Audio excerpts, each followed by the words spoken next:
This is Eric Lee, Yes I Can Agency, and it is a hot and humid August where I am, and it was also a hot and humid July.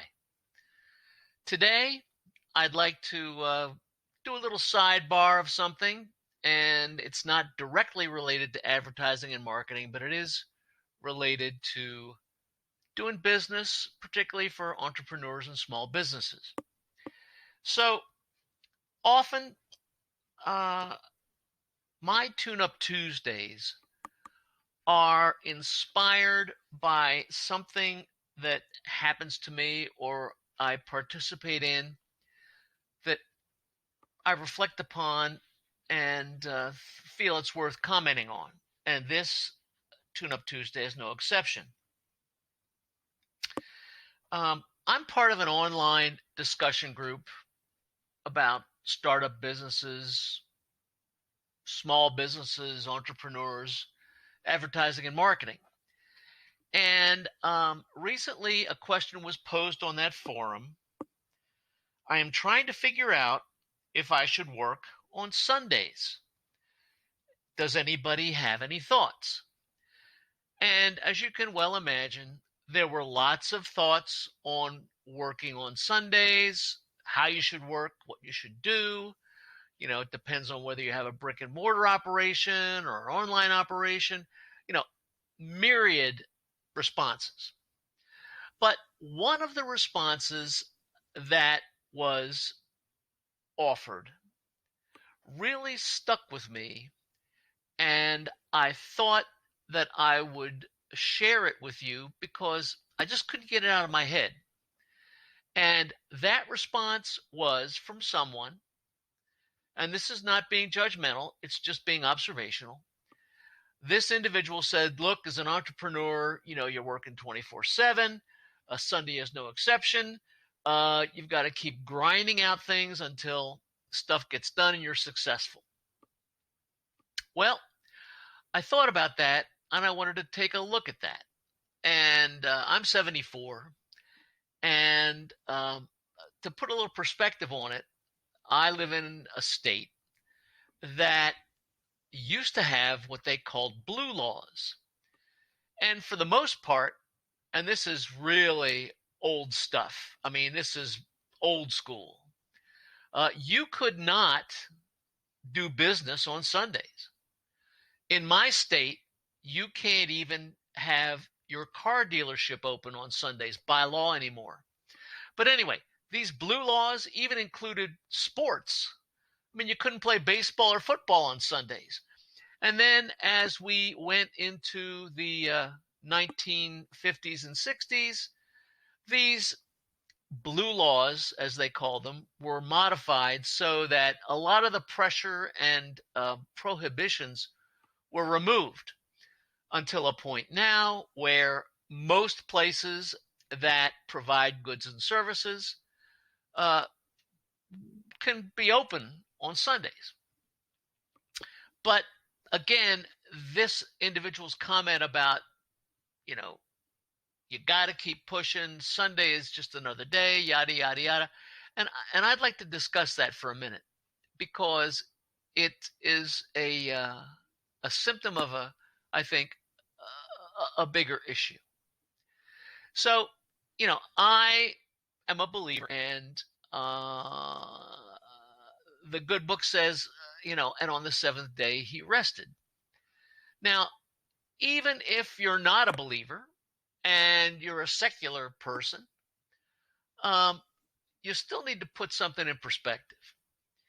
If you drive yourself 24/7, become a workaholic, do not set out time for yourself and your family, to me, that is going to cause you to burn out. So I would say that you have to be selective concerning the times that you, quote, rest, unquote. I would suggest to you, even if you're a solopreneur, in other words, a one-man or one-person show that does everything themselves, you need to take a break. You need to pick a time of day or a day of the week where you put business aside. And what you replace that important business activity with is really, it's kind of a self-care. You're caring for yourself. Uh, you need time to relax. You need time for a hobby. You need time to turn off the internet and checking your orders and business emails and calls to clients, unless of course it's an emergency. In my opinion, that is not taking away from your productivity. Because remember, I'm a big believer in the fact that activity does not always equal productivity. So there is a theory that states you get less of a return on your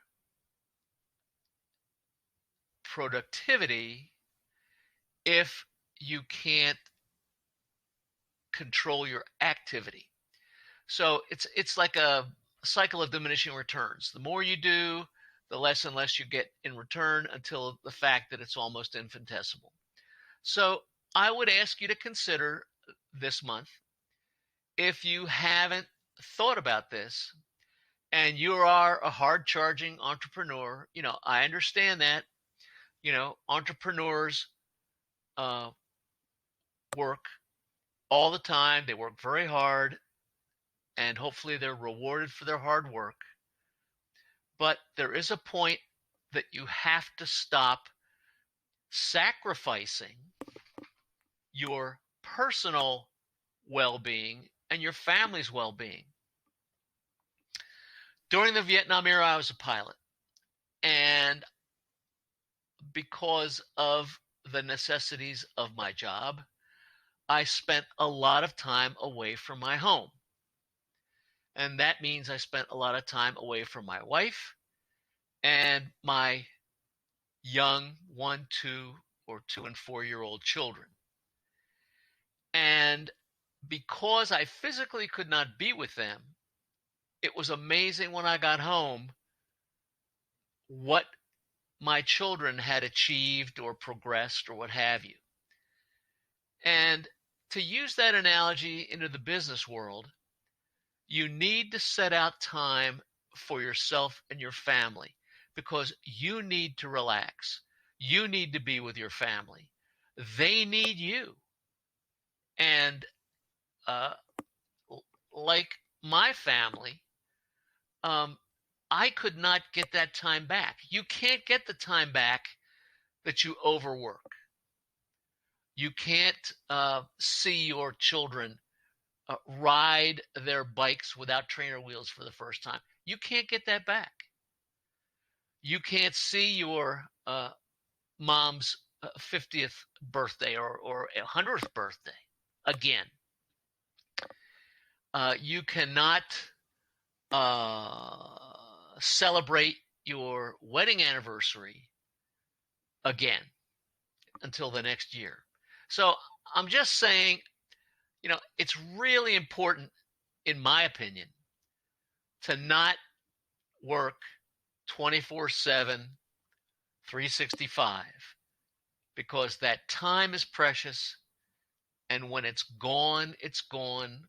You can never get it back. And unfortunately, as we grow older, we look back upon the times we've spent working and wish that we have been with family and friends. Because remember, family and friends care about you, and you should care about your family and your friends. So that's my thoughts on this August 2022 Tuneup Tuesday. I hope that you reflect upon these observations, and I hope that it helps you be a better person, be a stronger and more successful entrepreneur, And I hope to see you in September's Tuneup Tuesday.